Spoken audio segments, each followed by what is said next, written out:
ओम शांति। आज 26 फरवरी 2026 के बाबा के अनमोल मधुर महावाक्य सुनेंगे। आज की मुरली में बाबा ने हम बच्चों को याद के ऊपर विशेष अटेंशन खिंचवाया है। बाबा कहे तुम्हें याद का ऐसा अभ्यास करना है जो कोई बुरे विचार वाले सामने आते ही परिवर्तन हो जाए। मेरा तो एक शिव बाबा दूसरा न कोई, इस पुरुषार्थ में ही सदा रहना है।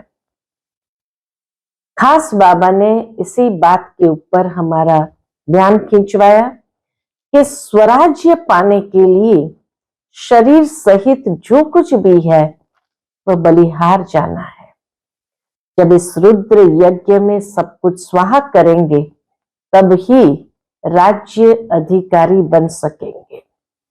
तो बाबा हम बच्चों को बहुत श्रेष्ठ स्थिति में देखना चाहते हैं और इसीलिए बाबा हम बच्चों को बार बार अटेंशन खिंचवाते हैं कि तुम बच्चों को अपने अंदर योग बल को जमा करना है, क्योंकि अंत में यही योग बल बहुत काम आएगा। तो सुनते हैं आज के बाबा के अनमोल मधुर महावाक्य। ओम शांति। सुख देने वाला एक बाप को याद करो। इस थोड़े समय में योग बल जमा करो तो अंत में बहुत काम आएगा। आज की मुरली से प्रश्न है, बेहद के वैरागी बच्चे तुम्हें कौन सी स्मृति सदा रहनी चाहिए? उत्तर, यह हमारा छीछी चोला है, इसे छोड़ वापस घर जाना है। यह स्मृति सदा रहे, बाप और वर्षा याद रहे, दूसरा कुछ भी याद न आए। यह है बेहद का वैराग्य। कर्म करते याद में रहने का ऐसा पुरुषार्थ करना है जो पापों का बोझा सिर से उतर जाए। आत्मा तमो प्रधान से सतो प्रधान बन जाए। ओम शांति। बाप बच्चों को रोज बहुत सहज बातें समझाते हैं। यह है ईश्वरीय पाठशाला। बरोबर गीता में भी कहते हैं, भगवान वाच, भगवान बाप सबका एक है। सब भगवान नहीं हो सकते, हाँ सब बच्चे हो सकते हैं। सब भगवान नहीं हो सकते, सब बच्चे जरूर हो सकते हैं एक बाप के। वह जरूर बुद्धि में आना चाहिए कि बाप स्वर्ग नई दुनिया की स्थापना करने वाला है। उस बाप से हमको स्वर्ग का वर्षा जरूर मिला होगा। भारत में ही शिव जयंती गाई जाती है, परंतु शिव जयंती कैसे होती है ये तो बाप ही आकर समझाते हैं। बाप आते हैं कल्प के संगम युग पर, बच्चों को फिर से पतित से पावन बनाने अर्थात वर्षा देने। इस समय सबको रावण का श्राप है। इस समय सबको रावण का श्राप है, इसीलिए सब दुखी है। अभी कलयुगी पुरानी दुनिया है। ये हमेशा याद रखो कि हम ब्रह्मा मुख वंशावली ब्राह्मण हैं। जो भी अपने को ब्रह्मा कुमार कुमारी समझते हैं उनको जरूर ये समझना चाहिए कि कल्प कल्प दादे से ब्रह्मा द्वारा वर्षा लेते हैं। इतने ढेर बच्चे हैं और कोई को हो नहीं सकते। इतने ढेर बच्चे और कोई को हो नहीं सकते। वह है सबका बाप। ब्रह्मा भी बच्चा है। सब बच्चों को वर्षा दादे से मिलता है। उनका वर्षा है सतयुग की राजधानी। यह बेहद का बाप जब स्वर्ग का रचयिता है तो जरूर हमको स्वर्ग की राजाई होनी चाहिए, परंतु ये भूल गए हैं। हमको स्वर्ग की बादशाही थी, परंतु निराकार बाप कैसे देंगे? स्वर्ग की बादशाही हमें कैसे देंगे? जरूर ब्रह्मा द्वारा देंगे। भारत में इनका राज्य था, इनका लक्ष्मी नारायण का। अभी कल्प का संगम है। संगम पर ब्रह्मा है तब तो बीके कहलाते हैं। अंधश्रद्धा की कोई बात हो नहीं सकती। एडॉप्शन है। हम ब्रह्मा कुमार कुमारियां हैं। ब्रह्मा शिव बाबा का बच्चा है। हमको शिव बाबा से फिर से स्वर्ग की बादशाही मिल रही है। पहले भी मिली थी, जिसको 5000 वर्ष हुए। हम देवी देवता धर्म के थे। पिछाड़ी तक वृद्धि होती रहती है। जैसे क्राइस्ट आया, क्रिश्चियन धर्म अभी तक है, वृद्धि होती रहती है। वे जानते हैं कि क्राइस्ट द्वारा हम क्रिश्चियन बने। आज से 2000 वर्ष पहले क्राइस्ट आया था। अब वृद्धि हो रही है। पहले पहले सतो प्रधान, फिर रजो तमो में आना है। तुम सतयुग में सतो प्रधान थे, फिर रजो तमो में आए हो।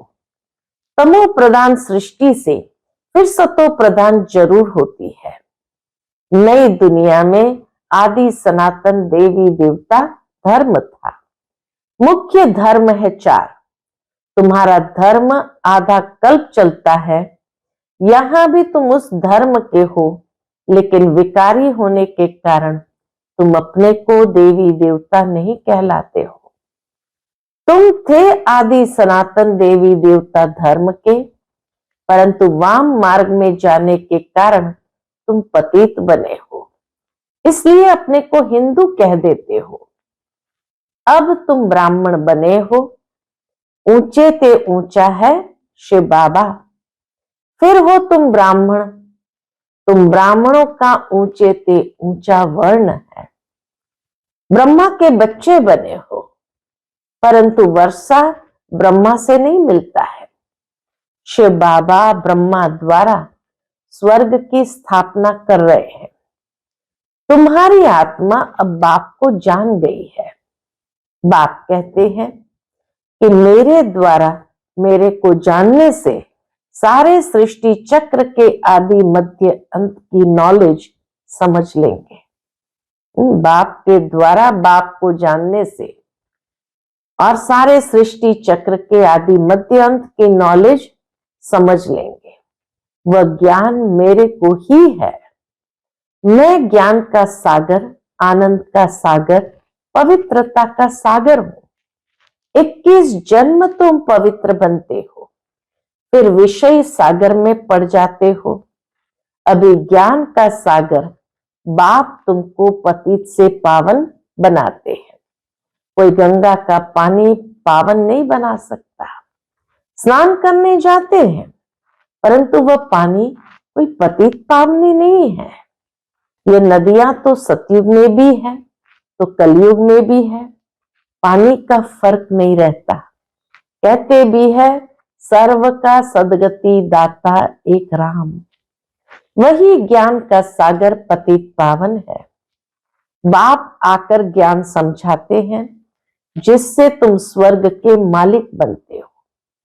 सतयुग त्रेता में भक्ति शास्त्र आदि कुछ होते नहीं है। तुम बाप से वर्षा लेते हो सदा सुख का। ऐसे नहीं वहां तुमको गंगा स्नान करना, वह कोई यात्रा करनी है। तुम्हारी यह है रूहानी यात्रा। बाबा कहते तुम्हारी यह है रूहानी यात्रा, जो कोई मनुष्य सिखला नहीं सकते। बाप है सब आत्माओं का बाप। जिस्मानी बाप तो अनेक है, रूहानी बाप एक है। ये पक्का पक्का याद कर लो। बाबा भी पूछते हैं तुमको कितने बाप है, तो मूंझ जाते हैं कि क्या पूछते हैं। बाबा भी पूछते हैं कितने बाप है, तो कई बच्चे मूंझ जाते क्या पूछते हैं। बाप तो सबका एक होता है, 2-3 बाप कैसे होंगे। बाप समझाते हैं उस परमात्मा बाप को याद करते हो दुख में हमेशा कहते हो हे परम पिता परमात्मा हमको दुख से छुड़ाओ। तो 2 बाप हुए ना, एक जिस्मानी बाप, दूसरा रूहानी बाप, जिसकी महिमा गाते हैं तुम मात पिता हम बालक तेरे। तुम्हारी कृपा से सुख घनेरे, लौकिक माँ बाप से सुख घनेरे नहीं मिलते। जब दुख होता है तो उस बाप को सिमरण करते हैं, परमात्मा बाप को सिमरण करते हैं। ये बाप ही ऐसा प्रश्न पूछ सकते हैं, दूसरा कोई पूछ ना सके। भक्ति मार्ग में तुम गाते हो, बाबा आप आएंगे तो आपके सिवाय और कोई की नहीं सुनेंगे। ये भक्ति मार्ग में कहा हुआ है। और तो सब दुख देते हैं, आप ही सुख देने वाले हो। तो बाप आकर याद दिलाते हैं कि तुम क्या कहते थे। भक्ति मार्ग में बहुत वायदे किए हैं, तुम जानते हो, तुम ही ब्रह्मा कुमार कुमारी कहलाते हो। मनुष्य की ऐसी पत्थर बुद्धि है जो यह भी नहीं समझते कि बीके क्या है, मम्मा बाबा कौन है। ये कोई साधु संत नहीं है। साधु सन्यासी को गुरु कहेंगे, माता पिता नहीं कहेंगे। यह बाप तो आकर दैवी धर्म का राज्य स्थापन करते हैं, जहां ये लक्ष्मी नारायण राजा रानी राज्य करते थे। पहले पवित्र थे, फिर अपवित्र बनते हैं। जो पूज्य थे वे फिर 84 जन्म लेते हैं। पहले बेहद के बाप का 21 जन्म सुख का वर्षा मिलता है। कुमारी वह जो 21 कुल का उद्धार करे। ये तुम्हारा गायन है। बाबा कहते, जो कहा जाता कि कुमारी वह जो 21 कुल का उद्धार करे, ये वास्तव में तुम्हारा गायन है। तुम कुमारियां हो, गृहस्थी नहीं हो। बल बड़े हैं लेकिन मर्जीवा बन, सब बाप के बच्चे बच्चियां बने हो। प्रजापिता ब्रह्मा के ढेर बच्चे हैं और वृद्धि को पाते रहेंगे, फिर ये सब देवता बनेंगे। ये शिव बाबा का यज्ञ है। इसको कहा जाता है राजस्व यज्ञ। राजस्व यज्ञ, स्वराज्य पाने का यज्ञ। राजस्व यज्ञ यानी स्वराज्य पाने का यज्ञ। आत्माओं को बाप से स्वर्ग के राज्य का वर्षा मिलता है। इस राजस्व अश्वमेध ज्ञान यज्ञ में क्या करना है? शरीर सहित जो कुछ है वह बलिहार जाना है अथवा स्वाहा करना है। इस यज्ञ से तो तुम फिर राज्य पाएंगे। बाप याद दिलाते हैं कि भक्ति मार्ग में तुम गाते थे, हे बाबा आप जब आएंगे तो हम बलिहार जाएंगे, वारी जाएंगे। अब तुम अपने को सब ब्रह्मा कुमार कुमारियां तो समझते हो। बल रहो अपने गृहस्थ व्यवहार में, परंतु पावन रहना होगा। कमल पुष्प समान अपने को आत्मा समझो। हम बाबा के बच्चे हैं, तुम आत्माएं हो आशिक। बाप कहते, मैं हूं एक माशूक। तुम मुझ माशूक को पुकारते रहते हो। तुम आधा कल्प के आशिक हो, जिसको परम पिता परमात्मा कहा जाता है। वह निराकार है। आत्मा भी निराकार है, जो इस शरीर द्वारा पाठ बजाती है। भक्ति मार्ग में भी तुमको पाठ बजाना है। भक्ति है ही रात। अंधियारे में मनुष्य ठोकरें खाते हैं। द्वापर से लेकर तुमने ठोकरें खाई हैं। इस समय महादुखी हो गए हो। अब पुरानी दुनिया का अंत है। ये पैसा आदि सब मिट्टी में मिल जाना है। बल कोई करोड़पति है, राजा है, बच्चे पैदा होंगे तो समझेगा ये धन हमारे बच्चों के लिए है, हमारे पुत्र पौत्र खाएंगे। बाप कहते कुछ भी खाएंगे नहीं। समय ऐसा आ रहा है जो कुछ भी खाएंगे नहीं। ये दुनिया ही खत्म होने वाली है, बाकी थोड़ा समय है। विघ्न बहुत पड़ेंगे, आपस में लड़ेंगे, पिछाड़ी में ऐसे लड़ेंगे जो खून की नदियां बहेगी। तुम्हारी तो कोई से लड़ाई नहीं है। तुम योग बल में रहते हो, तुम याद में रहेंगे तो कोई भी तुम्हारे सामने बुरे विचार से आएंगे तो उनको भयंकर साक्षात्कार हो जाएगा। बाबा कहते तुम याद में रहेंगे तो कोई भी तुम्हारे सामने बुरे विचार से आएंगे तो उनको भयंकर साक्षात्कार हो जाएगा और झट भाग जाएंगे। तुम शिव बाबा को याद करेंगे और वे भाग जाएंगे। जो पक्के बच्चे हैं, पुरुषार्थ में रहते हैं कि मेरा तो एक शिव बाबा, दूसरा न कोई, बाप समझाते हैं कि हथ कारडे दिलियार दे। बच्चों को घर को भी संभालना है, परंतु तुम आत्माएं बाप को याद करो तो पापों का बोझा भी उतर जाएगा। सिर्फ मुझे याद करो तो तुम तमो प्रधान से सतो प्रधान बन जाएंगे। परंतु नंबरवार पुरुषार्थ अनुसार फिर तुम सब ये शरीर छोड़ेंगे। बाबा सभी आत्माओं को मच्छरों सदृश ले जाएंगे। बाकी सारी दुनिया को सजाएं खानी है। भारत में बाकी थोड़े जाकर रहेंगे, उसके लिए ये महाभारत लड़ाई है। यहाँ तो बहुत वृद्धि होगी। प्रदर्शनी, प्रोजेक्टर आदि द्वारा कितने सुनते हैं, वह प्रजा बनती जाती है। राजा तो एक होता है, बाकी होती है प्रजा। वजीर भी प्रजा की लाइन में आ जाता है। बाबा कहते वजीर भी वास्तव में राजाई घराने का नहीं है, प्रजा की लाइन में आ जाता है। ढेर प्रजा होती है, एक राजा की लाखों के अंदाज में प्रजा होती है, तो राजा रानी को मेहनत करनी पड़े ना। राजा रानी बनने में मेहनत तो करनी पड़े ना। बाप कहते सब कुछ करते निरंतर मुझे याद करो। जैसे आशिक माशुक होते हैं, उन्हों का जिस्मानी लव रहता है। तुम बच्चे इस समय आशिक हो, तुम्हारा माशुक आया हुआ है, तुमको पढ़ा रहे हैं। पढ़ते पढ़ते तुम देवता बन जाएंगे। याद से विकर्म विनाश होंगे और तुम सदैव निरोगी भी बनेंगे। फिर 84 के चक्र को भी याद रखना है। सतयुग में इतने जन्म, त्रेता में इतने जन्म, हम देवी देवता धर्म वालों ने पूरे 84 का चक्कर लगाया है। आगे चलकर तुम बहुत वृद्धि को पाएंगे। तुम्हारे सेंटर्स हजारों की अंदाज में हो जाएंगे। देखो बाबा की उस समय की भविष्यवाणी और आज सचमुच हजारों की अंदाज में बाबा के सेंटर्स है। गली गली में समझाते रहेंगे कि सिर्फ बाप को याद करो और वर्षे को याद करो। अब चलो घर वापस।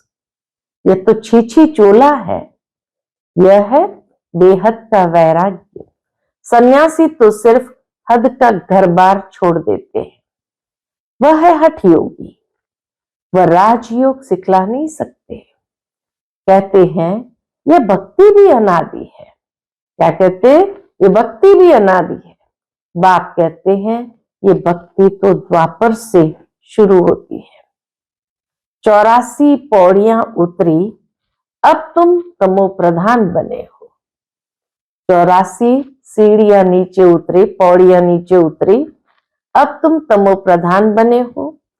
तुम 100 देवी देवता थे। क्रिश्चियन कहेंगे हम 100 क्रिश्चियन थे। तुम जानते हो हम सतयुग में थे।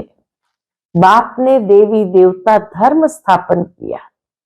यह जो लक्ष्मी नारायण थे वह अब ब्राह्मण बने हैं। सतयुग में एक राजा रानी थे, एक भाषा थी। यह भी बच्चों ने साक्षात्कार किया है। तुम हो सब आदि सनातन धर्म के, तुम ही 84 जन्म लेते हो।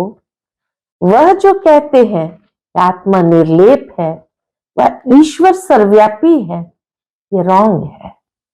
बाबा राइट और रॉन्ग का भी अच्छी तरह से समझ देते हैं। सब में आत्मा है, फिर कैसे कहते हो हमारे में परमात्मा है? फिर तो सब फादर्स हो गए, कितने तमो प्रधान बन गए हैं। आगे जो सुनते थे वो मान लेते थे, अब बाप आकर सत्य सुनाते हैं, तुमको ज्ञान का तीसरा नेत्र देते हैं, जिससे तुम सृष्टि के आदि मध्य अंत को जानते हो। अमर कथा भी यह है, बाकी सूक्ष्म वतन में कथा आदि है नहीं। यह सब भक्ति मार्ग का सैपलिंग है। तुम अमर कथा सुन रहे हो अमर बनने के लिए। वहां तुम खुशी से एक शरीर छोड़ दूसरा जाकर लेंगे। यहां तो कोई मरता है तो रोते पीटते हैं, वहां बीमारी आदि होती नहीं, सदैव एवर हेल्दी रहते हैं, आयु भी बड़ी होती है, वहां पतितपना होता नहीं। अब ये पक्का कर लेना है कि हमने 84 का चक्र पूरा किया है, अब बाबा हमको लेने आए हैं। पावन बनने की युक्तियां भी तुमको बताते हैं। क्या है पावन बनने की युक्ति? सिर्फ मुझ बाप को और वर्षे को याद करो। सतयुग में 16 कला संपूर्ण, फिर कला कम होती जाती है। अब तुम्हारे में कोई कला नहीं रही है।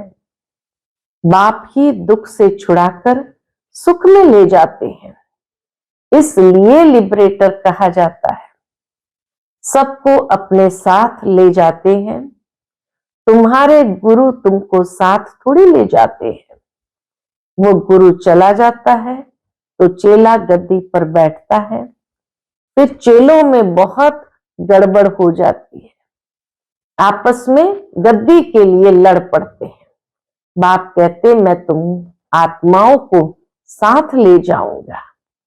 तुम संपूर्ण नहीं बनेंगे तो सजाएं खाएंगे और पद भ्रष्ट होगा। यह राजधानी स्थापन हो रही है, तो बाबा आए हैं हम सबको साथ ले जाने। अच्छा, मीठे मीठे सिक्के लदे बच्चों प्रति माता पिता बाप दादा का याद प्यार और गुड मॉर्निंग। रूहानी बाप की रूहानी बच्चों को नमस्ते। हम सब रूहानी बच्चों की रूहानी माता पिता बाप दादा को याद प्यार, गुड मॉर्निंग और नमस्ते नमस्ते। शुक्रिया बाबा, शुक्रिया।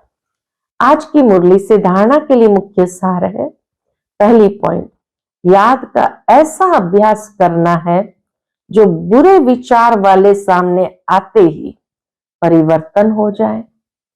मेरा तो एक शिव बाबा, दूसरा न कोई, इस पुरुषार्थ में रहना है। दूसरा, स्वराज्य पाने के लिए शरीर सहित जो कुछ भी है वह बलिहार जाना है। जब इस रुद्र यज्ञ में सब कुछ स्वाहा करेंगे तब राज्य पद मिलेगा। आज का बाप दादा का मधुर वरदान हम बच्चों के प्रति है, सहन शक्ति की विशेषता द्वारा दूसरे के संस्कारों को परिवर्तन करने वाले दृढ़ संकल्पधारी भव। सहन शक्ति की विशेषता द्वारा दूसरे के संस्कारों को परिवर्तन करने वाले दृढ़ संकल्पधारी भव। जैसे ब्रह्मा बाप ने ज्ञानी और अज्ञानी आत्माओं द्वारा इंसल्ट सहन कर उसे परिवर्तन किया, तो फॉलो फादर करो। इसके लिए अपने संकल्पों में सिर्फ दृढ़ता को धारण करो। ये नहीं सोचो कि कहां तक होगा, सिर्फ थोड़ा पहले लगता है कैसे होगा, कहां तक सहन करेंगे। लेकिन अगर आपके लिए कोई कुछ बोलता भी है तो आप चुप रहो, सहन कर लो तो वह भी बदल जाएगा। सिर्फ दिल शिकस्त नहीं बनो।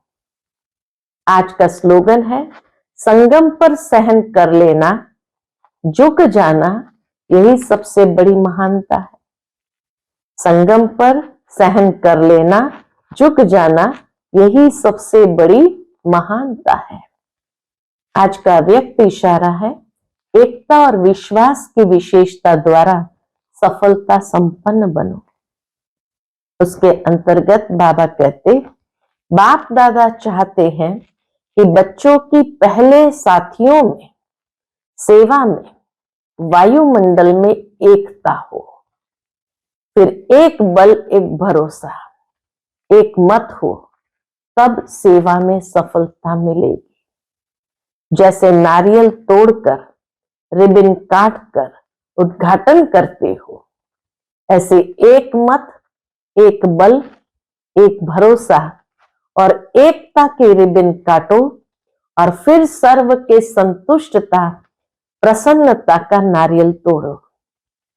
ये पानी धरनी में डालो, फिर देखो सफलता कितनी होती है।